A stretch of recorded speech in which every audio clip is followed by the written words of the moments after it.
So today I want to answer the question of, how do you start dreaming again?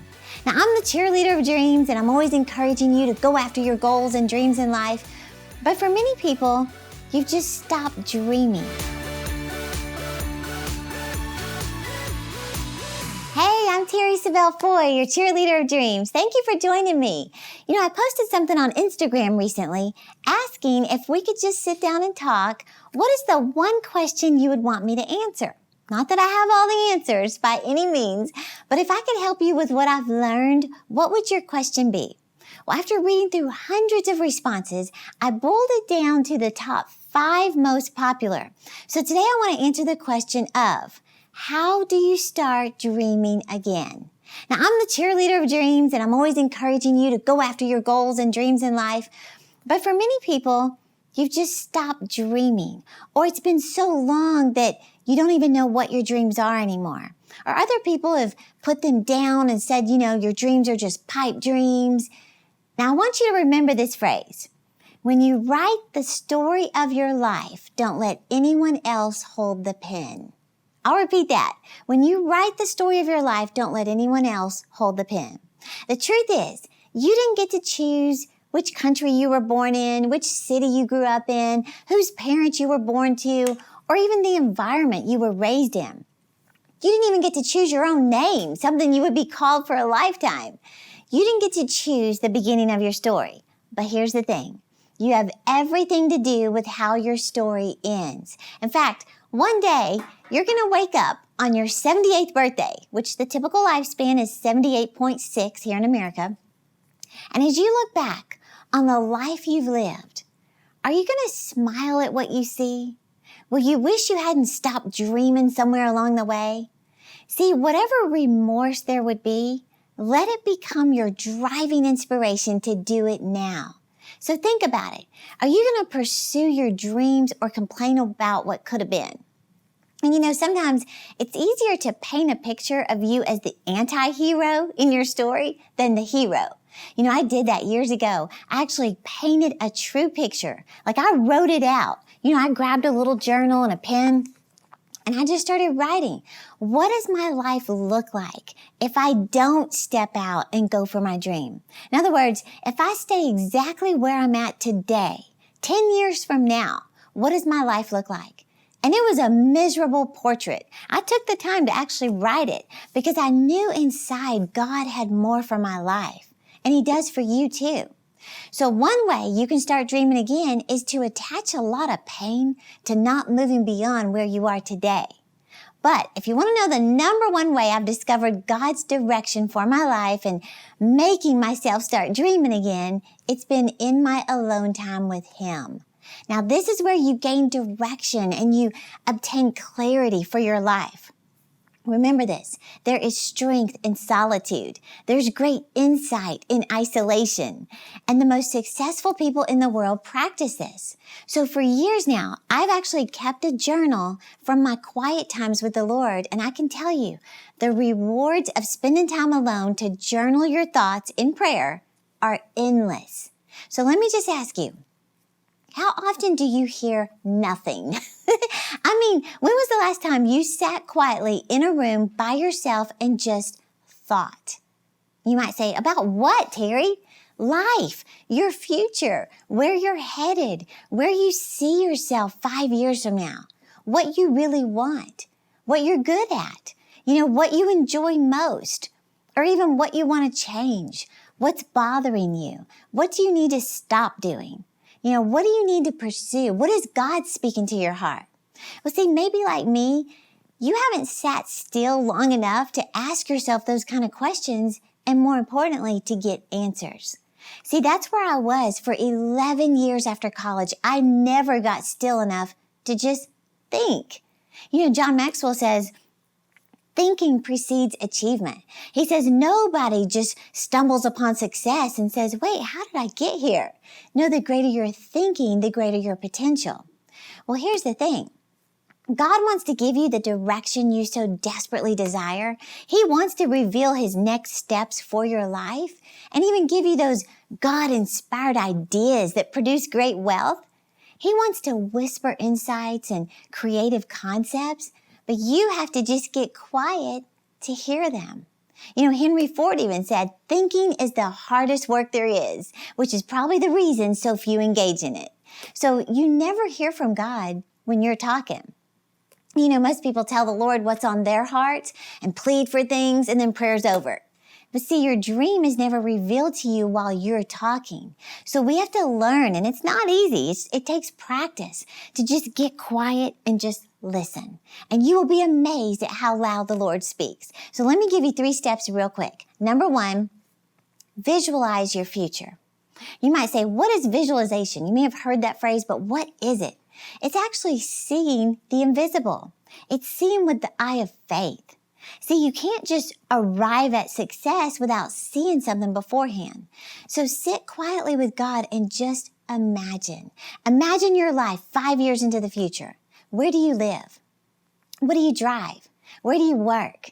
How much money have you saved? What are you happy you did? Where have you gone? See, you have to see the end from the beginning. And that's the way the Lord works. God said in Isaiah 46:10, I make known the end from the beginning. So visualize your ideal life 5 years from now. Number 2 is write it down. Of course, Habakkuk 2:2 says, write the vision and make it plain. And this isn't difficult. However, what's easy to do is also easy not to do. It's as simple as picking up the closest pen to you right now, grabbing a notebook, and just start writing. And be very specific about what you see. Don't be vague. Now, this is where I began getting honest with myself about my future. And see, your journal, this is your personal space to ponder and to pen your aspirations. It's where you answer questions such as, where do you want to live? What do you want to have? How do you want to be remembered? How much money do you want to have saved over the next 5 years? Be clear about it. Is it $10,000? Is it $25,000? $100,000? What is the number? What do you want to become? Who do you want to meet or work with? And see, these questions help you identify your true desires. So once you answer them, the pages inside this little journal become your roadmap for success. In fact, I was listening to an interview with Fergie, the lead singer of the Black Eyed Peas. Okay, that's a little cheesy, but we'll focus on this. But Fergie, she shared some of the steps she took to overcome her drug addiction to crystal meth. Well, as simple as it seems, she had a journal and a pen as part of her therapy for recovery. And she described the experience as how she began to figure herself out, but also to get crystal clear on dreaming about her future. She got honest with herself as she wrote page after page about what she really wanted to achieve. She said she wanted to have a #1 song. She wanted to win a Grammy. She wanted to overcome feelings of guilt and unworthiness from her past. But here's what she did. She learned how to quiet the self-doubt, believe in herself, and get in touch with her true desires, all within the pages of a simple diary. So never underestimate the power of a blank book. And of course, today, Fergie has won at least 8 Grammys and 3 #1 hit singles.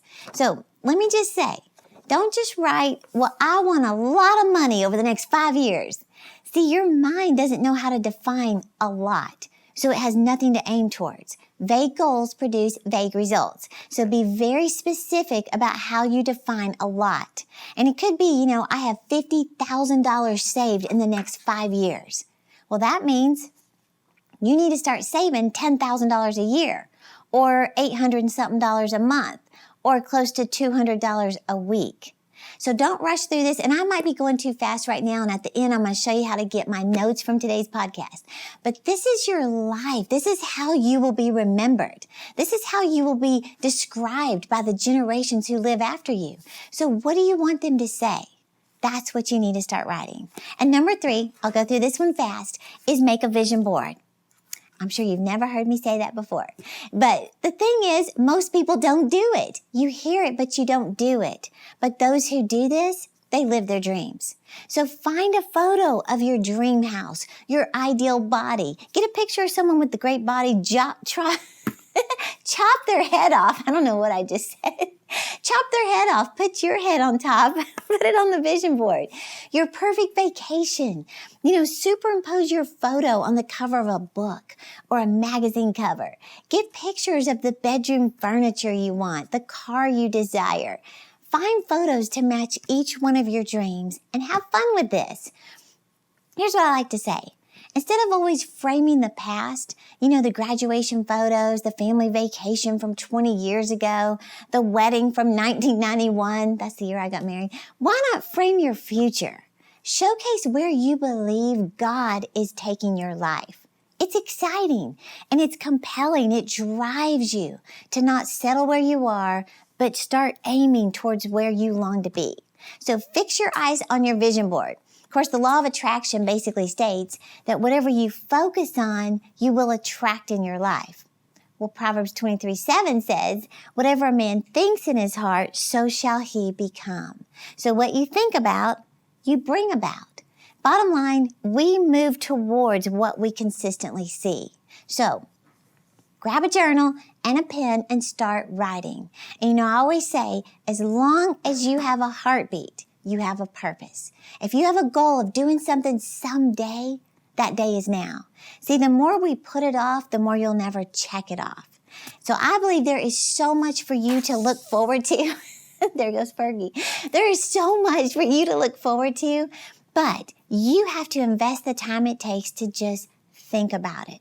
And I'm telling you, you will never regret that. So I hope you enjoyed this podcast today.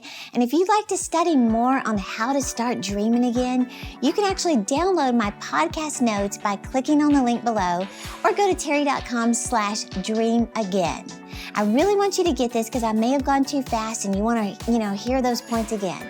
And don't forget, follow me on Instagram, Facebook, and Twitter. And if this video spoke to you, share it with a friend because, you become like those you hang around and y'all can get on this growth track together. Thank you for watching and remember, I'm cheering you on to live your dreams.